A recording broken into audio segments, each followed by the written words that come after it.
Imagine it is July 4th, 1816. In New England, instead of the summer heat, a blizzard is howling. Birds are dropping frozen from the sky. In Europe, the rain hasn't stopped for 8 weeks. The sun is a pale, ghostly disk behind a strange brown fog. No one knows why. People are whispering that the end of the world has finally arrived. This wasn't just a cold snap, it was a global catastrophe. From the markets of London to the rice fields of China, crops are rotting in the mud. Bread prices are soaring.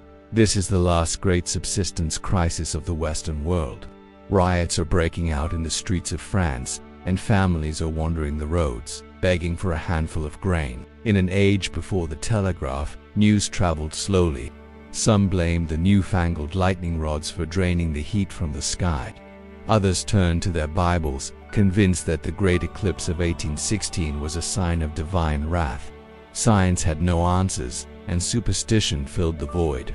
But the truth was buried thousands of miles away, in a place most people had never heard of. To find the killer, we must go back 1 year.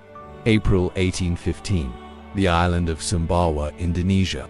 Here stands Mount Tambora, a sleeping giant. For 5 days, the earth shook. Then, the mountain literally blew itself apart.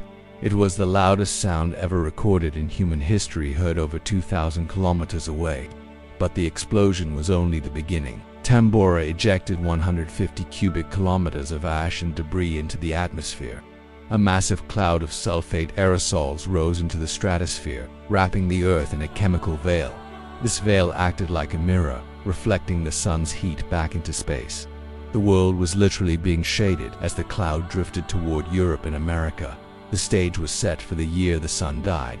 While the world starved, a group of young poets sought refuge in a villa by Lake Geneva. Lord Byron, Mary Shelley, and Percy Shelley expected a Mediterranean holiday. Instead, they were trapped inside by endless, freezing rain and a sky as dark as midnight. To pass the time in the gloom, Byron proposed a challenge. Who among us can write the most terrifying ghost story? 19-year-old Mary Shelley lay awake, listening to the thunder. In the shadows of the flickering fire, she had a vision of a pale student kneeling beside a creature he had pieced together. This was the moment Frankenstein was born. The external chaos of the year without a summer seeped into her mind, creating a monster that reflected the fear of a world gone wrong. Mary wasn't the only one finding inspiration in the gloom.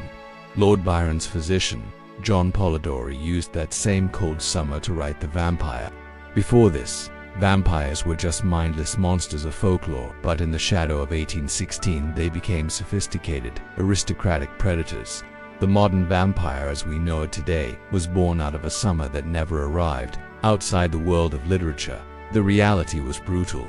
In Germany, the price of oats plummeted because the crops failed. Horses, the world's primary mode of transport, were dying of hunger or being slaughtered for food. In response, Baron Carl von Drey invented the lock machine. It was a wooden frame with 2 wheels, propelled by feet.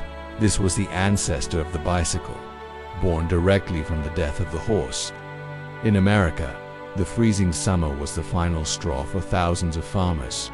With their corn crops ruined by frost, they packed their wagons and headed west in search of a better life. This mass exodus led to the rapid settlement of states like Ohio and Indiana. The map of the United States was being redrawn by a volcano half a world away. While the West was freezing, the East was facing a different kind of nightmare. In India, the massive injection of volcanic ash into the stratosphere disrupted the centuries-old rhythm of the monsoons. The rains that usually brought life to the subcontinent simply stopped. The drought was followed by catastrophic floods, and in this chaotic weather something deadly mutated.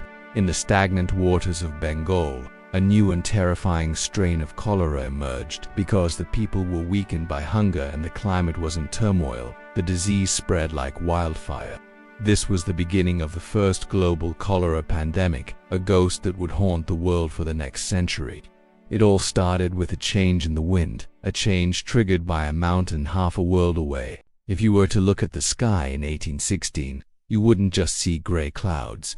You would see the most spectacular, terrifying, and blood-red sunsets in human history. The sulfur aerosols high in the atmosphere acted as a filter, scattering the light in ways never seen before. In England, the great painter J.M.W. Turner stood on the banks of the Thames, obsessed with these alien colors. He captured the dirty sky, the bruised purples, and the fiery oranges in his masterpieces. At the time, people thought he was losing his mind or becoming too abstract.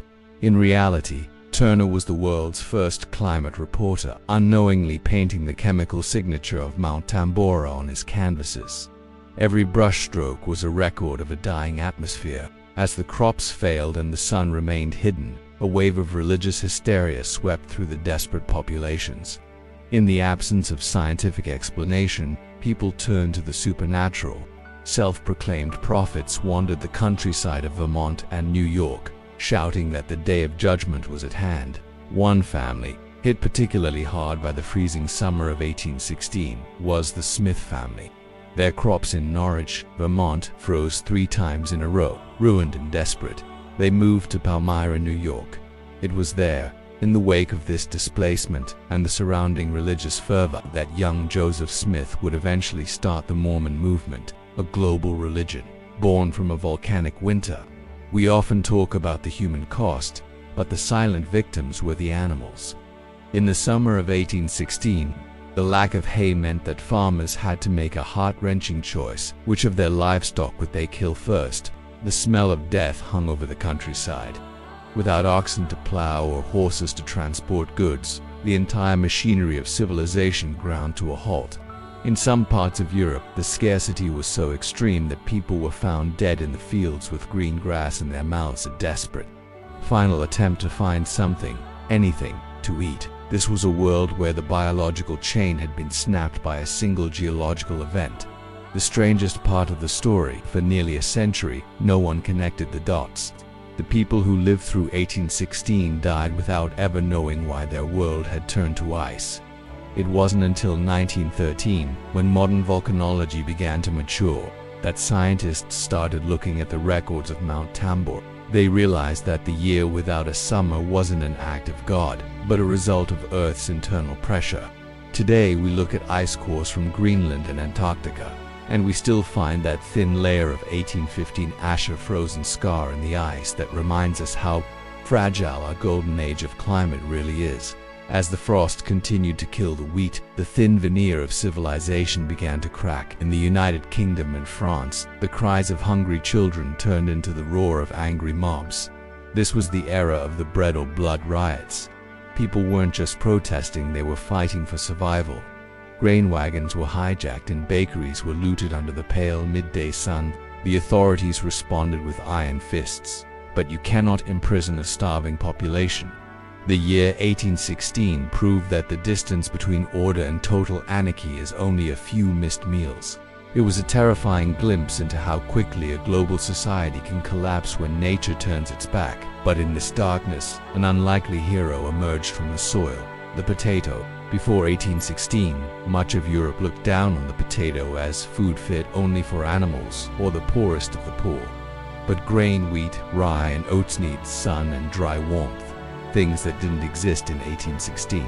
The potato, however, grew silently underground, protected from the frost and the freezing winds. Families that survived the year without a summer often did so because of these stubborn tubers.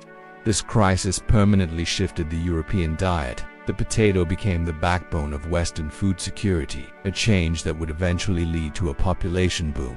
And decades later, the tragic Irish potato famine, a single year of frost, changed what the world eats forever. Scientists of the time were not silent, but they were lost. Throughout 1816, astronomers observed massive dark spots on the sun, some so large they could be seen with the naked eye through the volcanic haze. They called them the Great Sunspots. Without knowing about the volcano in Indonesia, many believed the sun itself was dying. Some scientists argued that the Earth's magnetic poles were shifting, while others claimed that the excessive use of iron in buildings was stealing the planet's heat. It was a golden age of conspiracy theories, born from a lack of data. It reminds us that when we don't have the tools to measure the world, fear and imagination fill the void. Perhaps the most haunting memory of 1816 was the silence. In the forests of North America and Europe, the birds simply stopped singing. Many migratory species, confused by the perpetual cold, died in mid-flight or never laid their eggs. The insects that usually filled the summer nights were absent, killed by the unseasonable frosts. Nature was out of sync. To the people living through it, it felt as if the soul of the world had been extinguished. The year without a summer wasn't just cold, it was quiet. A heavy, suffocating silence that made the isolation of the time feel even more absolute. As we look back at the chaos of 1816, we have to ask ourselves, could it happen again? Today, our global food chain is more connected than ever, but it is also more fragile. A similar eruption today, perhaps from Yellowstone or another hidden giant, would not just cause a bad summer. It would trigger a total collapse of our digital and logistical world. The ash that fell in 1816 is still there, buried deep in the ice of the poles, waiting as a silent warning. It tells us that we are all living at the mercy of the fire beneath our feet. History is not just a list of dates. It is a ghost that can return at any moment. As the years passed and the sun finally reclaimed its strength, the world tried to forget the horror of 1816. But history does not forget. It only buries its secrets. The year without a summer left a permanent scar on the collective soul of humanity. It taught us that our existence is not guaranteed. It reminded us that the tall towers of our civilizations are built on the shifting sands of a planet we do not control. From the dark ink of Mary Shelley's pen to the weary footsteps of migrants crossing the American plains, the ghost of Tambora is still with us, hidden in the stories we tell and the world we've built. Perhaps the greatest gift of that terrible year was curiosity born of fear. After 1816, we stopped simply praying to the skies and started measuring them. This disaster laid the groundwork for modern meteorology and volcanology. We began to understand the global heartbeat of our atmosphere. We realized that a butterfly flapping its wings in the tropics or a mountain exploding in the Pacific could indeed change the fate of a farmer in London.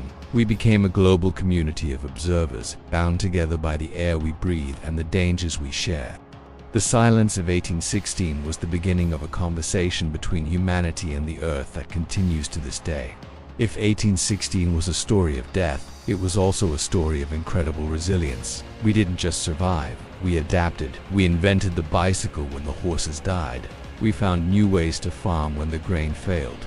We created immortal art when the world went dark.